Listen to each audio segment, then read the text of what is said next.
munyemerere dutangire tubakira nanone. Allow me to welcome you again. Turabashuhuje aho muri hagiye hatandukanye. We greet you wherever you are in different places. Turabaramukije cyane, Imana y'amahoro ikomeze kubagirira neza. We greet you, may the God of peace do good to you. Ino ni World Changers Ministries. This is World Changers Ministries. Dushima akazi mukora ko kudushyigikira. We thank you for the work you do for supporting us Uko bwije nuko bukeye. day and night. Tugiye kuganira ku ijambo ry'Uwiteka Imana. We're going to talk about the word of Christ Lord Rivuga ngo reba kuri Yesu. that says that focus on Jesus. Ushobora kuba wararebye ku bantu, You might be focused on people.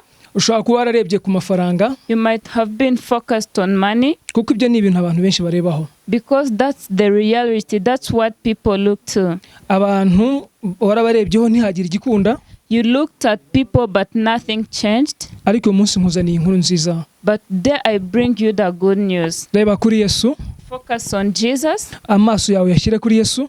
Focus on Jesus. Put your eyes on Christ. Ibyari byaranze biraza kwemera. All those things which have been refused to work, they are going to work. Tujye gusoma ijambo ry'Imana riri mu kubara. We're going to read the word of God which is in Numbers. Turasoma igice cya 21. We're going to read Numbers chapter 21, Turahera ku murongo wa 5. starting from verse 5. Reka dusome mu izina rya Yesu. Let's read in Jesus' name. Abantu bavuga Imana na Mose nabi bati, mwadukuriye iki muri Egiputa mukatuzana gupfira mu butayu, ko ari nta mitsima tuhaboneye, akaba ari nta mazi, kandi tubihiwe n'iyi mitsima mibi. And people spoke against God and against Moses. Why have you brought us out of Egypt to die in the wilderness? For there is no food and water, and we loathe this worthless food. Umurongo wa 6. Verse 6. Uwiteka yohereza mu bantu inzoka z'ubusabwe butwika zirabarya, abantu benshi bo mu Bisiraheli barapfa. Verse 6 says that the Lord sent fierce serpent among the people, and they beat the people, so that many people of Israel died. Yesu nashimwe cyane. Christ be praised. Ndagira ngo mbabwire ngo I want to tell you icyatumye Imana yohereza inzoka kugira ngo zirye Abisiraheli, what caused the Lord to send the bronze snake to eat the Israelites. Abantu ntabwo bari banyuzwe n'ibyo Imana yakoze. People were not fed by what the Lord did. Abantu baritotombye. People were annoyed and shouting. Abantu bararakaye. People were annoyed, they were sad. Bari barambiwe ibyo kurya. They were tired of the food.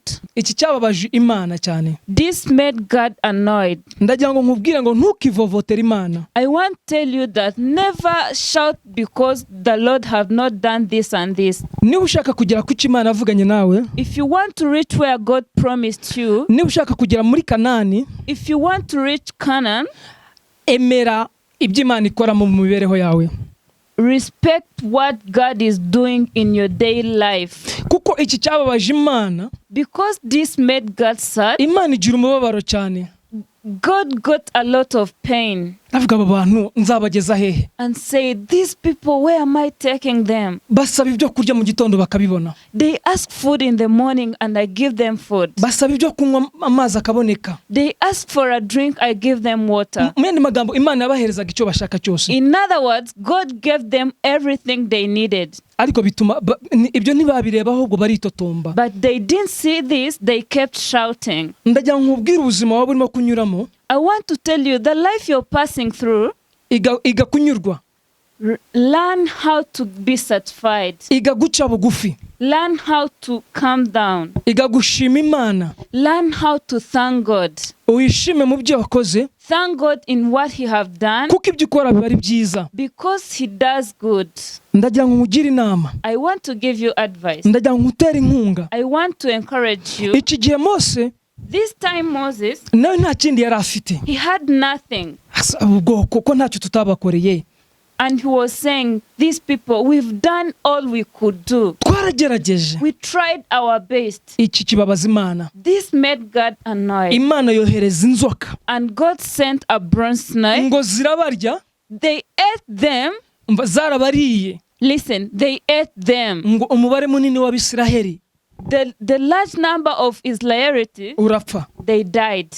Batakira Imana na Mose. They cried to God and Moses. Barongera batakira Imana na Mose. And then they cried to God and Moses. Reka dusome ku murongo wa 7 wumve. Let's read verse 7. Abantu basanga Mose baramubwira bati twakoze icyaha koko twavuze Uwiteka nawe nabi saba Uwiteka dukuremo izi nzoka. Mose arabasabira. And the people came to Moses and said, we've sinned, for we have spoken against the Lord and against you. Pray to the Lord, and he take away the serpent from us. So Moses prayed for the people. Umurongo wa 8. Verse 8. Uwiteka abwira Mose ati cura inzoka isa nizo uyimanike ku giti cy'ibendera maze uwariwe n'inzoka wese nayireba arakira. And the Lord said to Moses, make a fiery serpent and set it on a pole, and everyone who is bitten when he sees it shall live. Imana yacu nishimwe cyane. May the Lord be praised. Iki kino gihe ubwoko bw'Imana bwarihanye, abantu b'Imana barihanye. This time the people of God they confessed their sins. Basanga Mose. And went to Moses. Baramubwira Mose. They said, Moses, tubabarire. Forgive us. Twakoze icyaha. We've sinned. Twacumuye ku Mana yawe. We've sinned to your God. Nawe twagucumuyeho. And we've sinned to you. Tugirire neza. Please do good to us. Imana yo kabyara. The good God irangije irabatabara. And came and rescued them. Ibwira Mose. And says to Moses, none ubwo bimeze gutyo. If it's like this, genda ucura inzoka y'umuringa. Go and do the serpent bronze snake. Uyimanike. And crucify it. Umuntu uri buyirebeho wese. Whoever who will see that snake arakira. Is going to be healed. Aba bantu. These people. Ababashije kuyirebaho. Those who were able to see this snake. Barakize. They were healed. Ababashije kureba kuri yo. Those who were able to see that snake, Imana yarabakijije. God healed them. Ariko batarabashije kuyirebaho. But those who were not able to see that snake, baguye muri wa mubare munini Bibiliya atubwiye ngo hapfuye abantu benshi. They were died in that number. We've heard the Bible said a lot of people died. Mu gihe Imana itarasubiza. When the Lord have not yet answered your prayer, never, don't be annoyed, don't shout. Mu gihe Imana itaragutabara. In case the Lord have not yet done good to you, wivuga nabi. Don't say bad.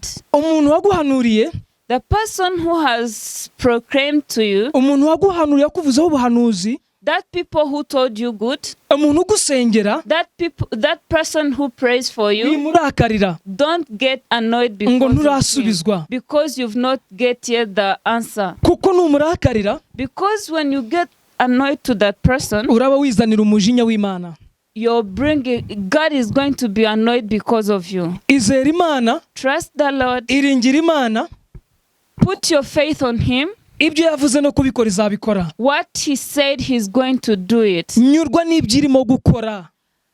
Get satisfied for what he's doing in your life. Ishimira ibirimo kukubaho. Be happy for what is happening in your life. Pastor, ntabwo ari byiza. You're saying, Pastor, it's not good. Ni byiza ngo byose bifatanyiriza hamwe kutuzanira ibyiza ku bakunda Imana. It's good because all will bring good to us for those who trust God. Pastor, birasharira. Pastor, it's bitter. Ihangane.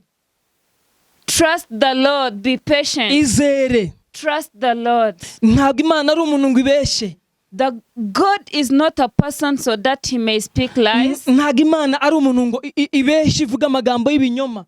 He's not a person, he's not a human being so that he can tell you lies. Ibyo yavuze no kubikora izabikora. He's going to do what he promised. Uko ucumura ku Mana, as you sin to God, saba Imana imbabazi. Ask for forgiveness. Byose irabishoboye. He's the one who does everything. Reka dusome undi murongo uri muri Yohana. Let's read another verse in John. Yohana ibice bitatu. John chapter 3. Yohana ibice 3 turahera ku murongo wa 14. We're going to read John chapter 3 verse 14. Ijambo ry'Uwiteka Imana riravuze ngo, The word of God says, kandi nk'uko Mose yamanitse inzoka mu butayu, and as Moses lifted up the serpent in the wilderness, niko umwana w'umuntu akwiriye kumanikwa. so must be the Son of Man be lifted up. 15. 15. Kugira ngo umwizera wese abone guhabwa ubugingo buhoraho. That whoever believes in him may have eternal life. Hallelujah. Hallelujah. Turimo turavuga ku ijambo rivuga ngo reba kuri Yesu. We are talking about the word of God saying focus on Christ. Ngo kandi nk'uko Mose yamanitse inzoka mu butayu, niko umwana w'umuntu akwiriye kumanikwa. As Moses lifted up the serpent in the wilderness, so must the Son of Man be lifted up. Kugira ngo umwizera wese abone ubugingo buhoraho. So that whoever believes in him may have eternal life. Nkuzaniye igisubizo. I bring the answer to you. Igisubizo kivuga ngo, The answer which says that nk'uko Mose yamanitse inzoka mu butayu, as Moses lifted up the snake in the wilderness, umuntu wese wari wariwe n'inzoka, whoever who was eaten by the snake, yareba kuri iyo nzoka imanitse, and whoever saw the snake which was lifted up, agakira. he was healed. Niko umwana w'umuntu akwiye kumanikwa. It's like how the human being, the child of a man must be lifted up. Uwo ni Kristo Yesu. That's Christ Jesus. Muzi impamvu abantu barimo gupfa cyane? Do you know the reason why so many people are dying? Muzi impamvu abantu bari mu buribwe mu bushari cyane? Do you know the reasons why so many people are in pain, bitterness? Ntago barimo kureba kuri Yesu. They are not focusing on Christ. Uzi impamvu inzoka zirimo kurya abantu? Do you know why snakes are eating people? Inzoka z'uburwayi, Snakes of sickness, inzoka z'agahinda, snakes of pain, bagapfira muri byo. they die in that. Ntago barimo kureba kuri Yesu They are Kristo. not focusing on Christ Jesus. Icyama ukareba kuri Yesu, I wish you could focus on Christ. icyama amaso yawe ukayakura ku bantu, I wish you could remove your eyes from people. icyama amaso yawe ukayereka Yesu. I wish you could just face on Christ. Niwareba kuri Yesu, When you focus on Jesus, ubushari wari urimo, the bitterness you had, umubabaro wari ufite, the pain you had uraza gushira. is going to end. Abantu barashira, So many people die. abantu barimo barapfa, So many people are dying. baricwa n'uburwayi. They are dying because of sickness. Ntago barimo kureba kuri Yesu. They are not focusing on Christ. Ngo icyo nicyo nk'uko Mose yamanitse inzoka mu butayu, ngo niko n'umwana w'umuntu azamanikwa. As Moses lifted up the snake, it's like how the human being, the Son of a Man is going to be lifted up. Impamvu kwari kugira ngo umuntu wese, The reason was uwo muntu uzamanikwa ni Yesu, uzajya murebaho wese, that person who is going to be lifted up is Jesus. aremerewe, The one whoever who is going to see him, whether he's whether you have burdens which are heavy for you, umutwaro ikuvanweho. they are going to end. Impamvu kugira ngo Yesu amanikwe no kugira ngo abambwe nje nawe tubamburwe. The reason to why they lifted up Christ, it was because they lift him, me and you go, they put us down. Nkuzaniye igisubizo kikubwira ngo, I bring you the answer which says that va mu marira, go away from tears, va mu gahinda. go away from pain. Wenda inzoka zarakuriye, Maybe the snakes have eaten you, inzoka z'amagambo, the snakes of words, inzoka z'abakwanga, the snakes of those people who hate you. wenda ugoswe n'abanzi, Maybe you are surrounded with your enemies. barakurya buri kumanywa na nijoro, They eat you day and night. barakuvuga hirya no hino, They talk you everywhere. baragusebya, They say bad to you. baravuga ngo ntacyo uzigezaho. They say you will never reach to anywhere. Izo nzoka zikurumagura, All those snakes which are biting you, hari umwana w'Imana wamanitswe there is a Son of God who was lifted up, kugira ngo niwamurebaho niwamuhanga amaso, that when you focus on him, byose birangire. everything will come to an end. Agahinda, Sorrow, ubwo buzima bwose waba urimo wavuga uti bimeze nabi, that life you're living where you say it's not good, igisubizo ni Yesu. the answer is Jesus.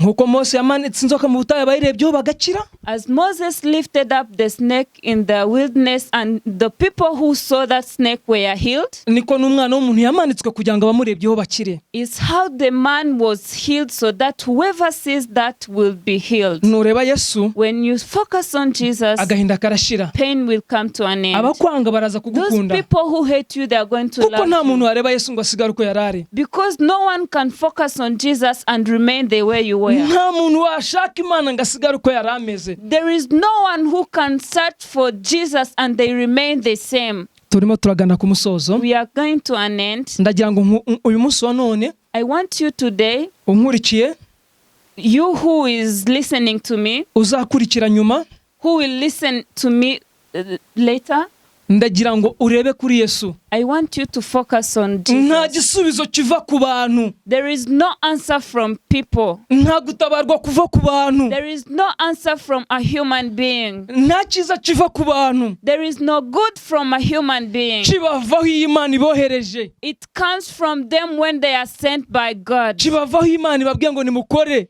It comes from them when God talk to them and say work. Bitabaye ibyo, If it's not that, abantu bazahora bagucumuza. people will make you sin all the time. Ariko nureba Imana, But when you focus on nukomeza kureba umusaraba, when you focus on Christ, when you focus on the cross, ugakomeza kureba ko Yesu yabambwe ku bwawe, and you keep seeing that Jesus was lifted up because of you, kandi yakuzaniye umunezero, and he brought happiness to you, yakuzaniye kubohoka, he brought good seasons in you, uraza kuva mu marira. you're going to come from tears. Imana ibahe umugisha, May God bless you. Imana ibagirire neza, May God do good to you. aho muri hagiye hatandukanye, Wherever you are, ijambo ry'Imana rikomeze kubanyura. may the word of God be good to you and is enough to you. Shalom, shalom. Shalom, shalom.